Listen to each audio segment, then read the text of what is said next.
बिस्मिल्लाहिर्रहमानिर्रहीम। अस्सलाम वालेकुम दोस्तों, एक नई वीडियो के साथ हाजिर हैं। चले अपनी वीडियो स्टार्ट करते हैं। पिछले ही दिनों की बात है कि मैंने आपको एक वीडियो बना के दी थी जिसमें मैंने आपको बताया था कि ईरान ने एक नए किस्म का ALBM यानी कि एयर लॉन्च बैलिस्टिक मिसाइल, जो कि बहुत ज्यादा बड़ा नहीं है, उसको उन्होंने दुनिया के सामने शो किया। ये मिसाइल बेसिकली एक SU-22 फाइटर के सामने पड़ा हुआ था। SU-22 फाइटर जो कि SU-17 था बेसिकली किसी वक्त, लेकिन SU-17 इसको सिर्फ USSR के फ्लीट के अंदर बोला जाता था। जब USSR इस जहाज को एक्सपोर्ट करता था तो इसको डेजिग्नेट उसने कर दिया था SU-22, और ये ईरान की रेवोल्यूशनरी गार्ड कोर जो है वो इस्तेमाल करती है। वहां पे मैंने आपको ये भी बताया था कि ईरान के अंदर बेसिकली दो किस्म की फोर्सेज हैं, एक उनकी रेगुलर मिलिट्री है और एक उनकी ये रेवोल्यूशनरी गार्ड कोर। इनकी अपनी एयरफोर्स भी है, आप कह लें आर्मी भी है, आप कह लें कि नेवी भी है। और इसी रेवोल्यूशनरी गार्ड कोर के पास ये SU-22 जहाज भी मौजूद हैं जो वो ऑपरेट करते हैं। SU-25 ground attack fighter jets भी मौजूद हैं जो ये इस्तेमाल करते हैं। अब जिस दिन मैंने आपको ये खबर दी ईरान का ये SU-22 जहाज के सामने उन्होंने ये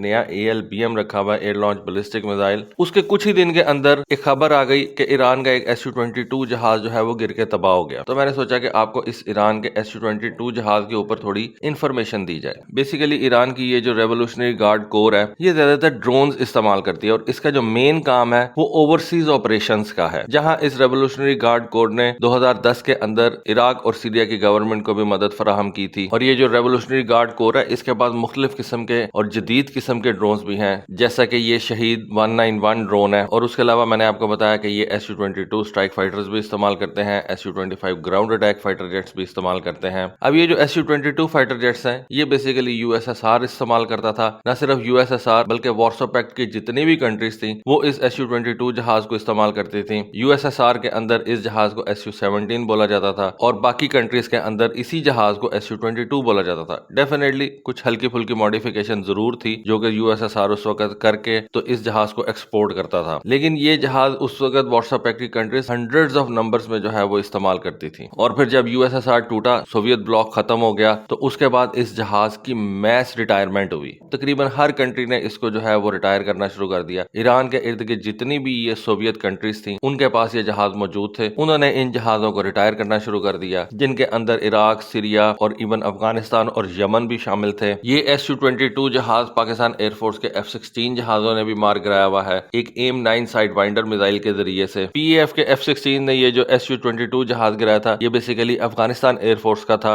ये 1986 और 1988 के दरमियान PAF ने F-16 जहाजों से मार गिराए थे। पाकिस्तान एयरफोर्स ने अपने ये साइड वाइंडर मिसाइल इस्तेमाल करके इन SU-22 जहाजों को विद इन विजुअल रेंज जो है वो शॉट डाउन किया हुआ है। एक SU-22 जहाज PAF ने गिराया था और एक SU-22 जहाज जो है वो कैनन फायर के जरिए से पाकिस्तान ने शॉट डाउन किया था। अब यहाँ पे ये बात मैं आपको बता दूं कि ईरान ने कभी भी ये SU-22 जहाज सोवियत यूनियन से परचेज नहीं किया। जब ये अमेरिका ने इराक के ऊपर हमला किया और ऑपरेशन डेजर्ट स्टॉर्म चल रहा था, उस वक्त इराकी एयरफोर्स ने अपने कुछ फाइटर जेट्स जो हैं उनको ईरान की एयर बेसिस की तरफ मोड़ दिया था, जिनके अंदर ईरान के पास न सिर्फ ये SU-22 जहाज आए थे, उसके अलावा ईरान के पास ये मिराज F-1 जहाज भी आए थे। ये सारे के सारे जहाज इराक की एयरफोर्स इस्तेमाल करती थी, लेकिन फिर जब अमेरिका ने हमला किया तो मुझे ये समझ नहीं आई कि इराकियों ने अपने ये जहाज ईरान क्यों भेज दिए और इन जहाजों के जरिए से इराकियों ने लड़ने की कोशिश क्यों नहीं की, बल्कि इन जहाजों को सेफ करने के लिए ईरान भेज दिया। अब ये मेरी समझ से बाहर है। ये जंगी जहाज हैं, जंग में इस्तेमाल होने के लिए यूज किए जाते हैं और आपने जंग के दौरान ही इनको एक दूसरे मुल्क में भेज दिया तो ईरान की मौज लग गई। ईरान ने इन जहाजों को अपने मुल्क में रख लिया। ईरान के लिए ये SU-22 जहाज ऑपरेट करना इंतहाई ज्यादा मुश्किल था, लेकिन फिर उस वक्त सीरिया और लीबिया ने ईरान की मदद की, क्योंकि सीरिया और लीबिया ये दोनों SU-22 जहाज इस्तेमाल करते थे। वहां से ईरान को इन जहाजों के हवाले से काफी मदद मिली और ईरान इन जहाजों को इस्तेमाल करने के काबिल हो गया। फिर ईरानियों ने इस SU-22 जहाज को 2018 के अंदर मॉडर्नाइज किया, इसके अंदर अपने लोकली मेड एवियोनिक्स जो है वो फिट किए और इस जहाज की जो लाइफ है और इसकी अफादियत जो है उसको काफी हद तक बढ़ा लिया। जो नई टेक्नोलॉजीज इस जहाज के अंदर लगाई गई उसके जरिए से ईरान के ये जो SU-22 जहाज हैं ये मुख्तलिफ रेंज के गाइडेड वेपन्स जो हैं उनको फायर करने के काबिल हो गए,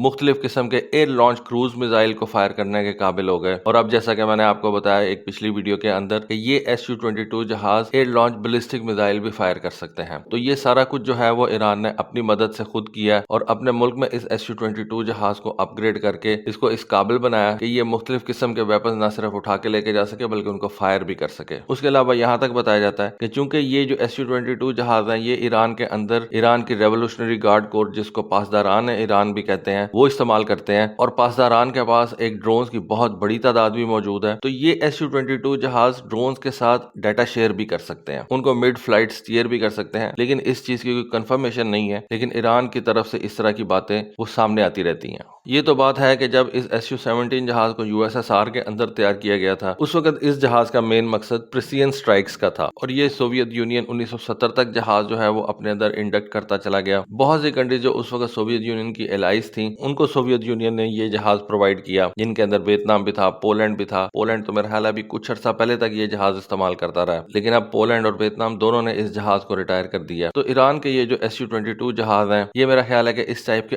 آخری جہاز ہوں گے جو کہ دنیا میں رہ جائیں گے، اور آخری Su-22 جہاز ایران سے ریٹائر ہوگا۔ تو دوستو یہ تھی ایک چھوٹی سی ویڈیو، چھوٹی سی انفارمیشن Su-17 Su-22 جہازوں کے اوپر۔ ہوپ فلی آپ کو یہ انفارمیشن اچھی لگی ہوگی۔ کامنٹ سیکشن میں اپنی رائے سے ضرور آگاہ کیجیے گا۔ آج کے لیے بس اتنا ہی۔ تھینک یو، اللہ حافظ۔